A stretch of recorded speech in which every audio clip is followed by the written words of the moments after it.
Assalamu alaikum students, how are you? Today we are starting our third chapter. Take out your English textbooks and start reading with me. A visit to a village. गाँव की सैर. Visit सैर. अस्सलामु अलैकुम. अस्सलामु अलैकुम. I am Ibrahim. मैं इब्राहिम हूँ. I study in class 5. मैं 5वीं जमात में पढ़ता हूँ. स्टडी मीन्स पढ़ता हूँ. I live in Rawalpindi. मैं रावलपिंडी में रहता हूँ. Last year I got an opportunity to visit a small village. पिछले साल मुझे एक छोटे से गांव की सैर का मौका मिला. अपॉर्चुनिटी मौका. लास्ट ईयर पिछले साल. It is 60 kilometres away from my city. ये मेरे शहर से 60 मील दूर है. Its name is Balkassar. इसका नाम बलोकेसर है. When I went there. जब मैं वहाँ गया. I felt as if I had come to an altogether different world. मुझे ऐसा महसूस हुआ मैं जैसे मुकम्मल तौर पर एक मुख्तलिफ दुनिया में आ गया हूँ. I could not believe. मुझे यकीन नहीं आ रहा था that a village so much near to a big city like ours. कि मेरे शहर जैसे एक बड़े शहर के करीब एक गांव could be a radically different world. एक मुकम्मल तौर पर अलग दुनिया हो सकता है. मुझे यकीन नहीं आ रहा था कि हमारे शहर जैसे एक बड़े शहर के करीब एक गांव मुकम्मल तौर पर एक अलग दुनिया हो सकता है. रेडिकली मुकम्मल तौर पर. I am born and brought up in a city. मेरी पैदाइश और परवरिश शहर में हुई. What one gets to see here is huge buildings and speedy vehicles running on broad roads. यहाँ एक शख्स को बड़ी बड़ी इमारतें और वसी या कुशादा सड़कों पर दौड़ती हुई तेज़ रफ्तार गाड़ियाँ देखने को मिलती हैं. One always gets to hear harsh sounds. एक शख्स को सुनने के लिए तेज़ या नागवार आवाज़ें मिलती हैं. What one breathes is nothing but a smoke. एक शख्स को सांस लेने के लिए धुएं के सिवा कुछ नहीं मिलता. Everywhere there is no noise and pollution. हर तरफ शोर और आलूदगी है. Coming from the atmosphere of big city like this. बड़े शहर के ऐसे माहौल से आने के बाद the sight of Balkassar was a pleasant surprise to me. Balkassar का नज़ारा मेरे लिए एक खुशगवार हैरत थी. प्लेजेंट खुशगवार, सरप्राइज हैरत. I saw only greenery there. मुझे वहाँ सिर्फ सब्ज़ा नज़र आया. Green trees, green hills and green fields covering the earth. सरसब्ज दरख्त, सरसब्ज पहाड़ियाँ और सरसब्ज खेत ज़मीन को ढांपे हुए थे. I saw variety of birds. मैंने मुख्तलिफ़ किस्म के परिंदे देखे. वेराइटी मुख्तलिफ़ किस्म के. Who were singing in their on peculiar sounds. जो कि अपनी मखसूस आवाज़ों में गा रहे थे. पिक्यूलियर मखसूस. I thought as if they dislike the city. मुझे ऐसा महसूस हुआ जैसे उन्हें शहर पसंद नहीं आया. And flock together at Balkassar. और बलोकेसर में जमा हो गए थे. फ्लॉक्ड जमा होना. I could feel the cold water running in the river. मैं दरिया में चलते हुए ठंडे पानी को महसूस कर सकता था. I enjoyed the cool shade of big trees. मैं बड़े दरख्तों की ठंडी छाँव से लुत्फानंदोज़ हुआ. The quiet atmosphere was heavenly. पुरसकून माहौल जन्नत जैसा था. We walked on small paths of red soil to reach the village. हम गांव तक पहुंचने के लिए सुर्ख मट्टी के छोटे छोटे रास्तों पर चलते रहे.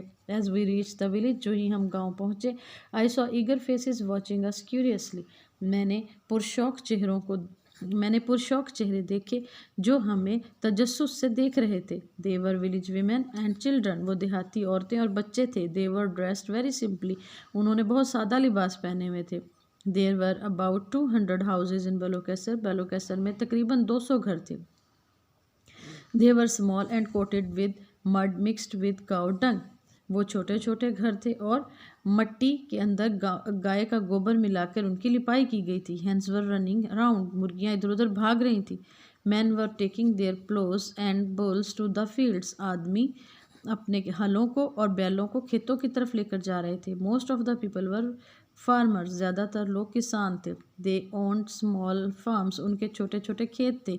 And lived happily. और वो एक खुशगवार ज़िंदगी गुजार रहे थे. I found a unique integrity and unity in them. मैंने उनमें एक बेमिसाल हमांगी और इत्तेहाद देखा. यूनिक बेमिसाल या निराला. इंटेग्रिटी हम आहंगी. यूनिटी इत्तेहाद. अपार्ट फ्रॉम दैम उनके अलावा there were also washerman, a cobbler, a tailor, a hair dresser and a butcher.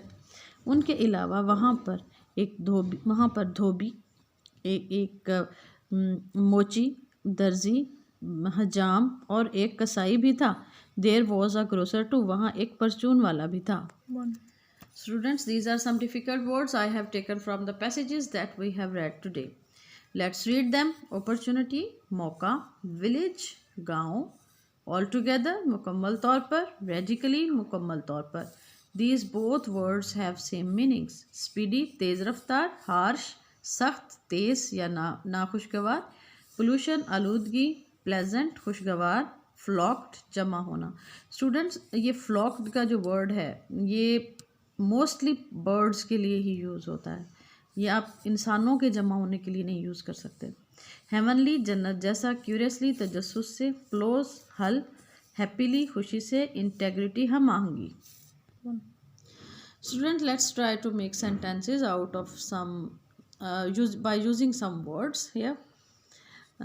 Like village. Village means गाँव, इसका आप easily sentence बना सकते हैं like my parents live in a village, I live in a village, my uncle lives in a village. You can make sentences like this. Speedy तेज़ रफ्तार, I saw a speedy car, or you can say that I traveled in a speedy bus. इस तरीके से आप sentences बना सकते हैं। Pleasant means खुशगवार, it's a pleasant experience to visit a village, and curiously तजस्सुस से, the child was looking at the bus curiously, बच्चा तजस्सुस से बस की तरफ देख रहा था। प्लोज हल, I saw ploughs in the field. आप इस तरीके से इनके जुमले बना सकते हैं। Now you try to make more and more sentences by using the words here. Students, here are some sentences I have chosen, and these sentences are of past indefinite tense. Let's try to practice it. Past indefinite वो tense है जो कि गुजरे हुए ज़माने में किसी काम को जाहिर करता है। लाइक वो स्कूल गए, ये अब मौजूदा ज़माने की तो बात नहीं है। गए मतलब पहले कभी गए। हमने क्रिकेट खेली मतलब हम अब नहीं खेल रहे बल्कि हमने पहले कभी खेली। तुमने टीवी देखा, वो मुझ पर हंसी। सो ये सेंटेंसेस शो कर रहे हैं गुजरे हुए ज़माने को, जो पहले ज़माना गुजर चुका है। ठीक है, अब हम इनको बनाने के लिए क्या तरीका यूज़ करते हैं? We use second form of verb. Which form of verb is used? Second form of verb is used. इसमें तमाम नाउन्स और प्रोनाउंस के साथ second form of verb use होती है। लेकिन जब हम इसके नेगेटिव या इंटेरोगेटिव बनाते हैं तो हम as a helping verb use करते हैं डिड। कौन सा वर्ड यूज़ होता है हेल्पिंग वर्ब के तौर पे? डिड यूज़ होता है। और जब हम डिड को यूज़ करते हैं तो फिर हम second form of verb use नहीं करते बल्कि उसकी जगह पे हम first form of verb use करते हैं। Is it clear now? Let's try to translate these sentences into English. वो स्कूल गए, दे वेंट टू स्कूल। मैंने आपको बताया था कि second form of verb use होगी। They went to school. वो स्कूल नहीं गए। फिर हम क्या करेंगे? They did not go to school. जब डिड आ जाएगा तो फिर उसके साथ हम यूज़ करेंगे फर्स्ट फॉर्म ऑफ वर्ब। क्या वो स्कूल गए? Did they go to school. हमने क्रिकेट खेली, वी प्लेड क्रिकेट। क्या हमने क्रिकेट नहीं खेली? We did not play cricket. क्या हमने क्रिकेट खेली? Did we play cricket. तुमने टीवी देखा? You watched TV. तुमने टीवी नहीं देखा? You did not watch TV. क्या तुमने टीवी देखा? Did you watch TV. वो मुझ पर हंसी, शी लाफ्ड एट मी। वो मुझ पर नहीं हंसी, she did not laugh at me. क्या वो मुझ पर हंसी?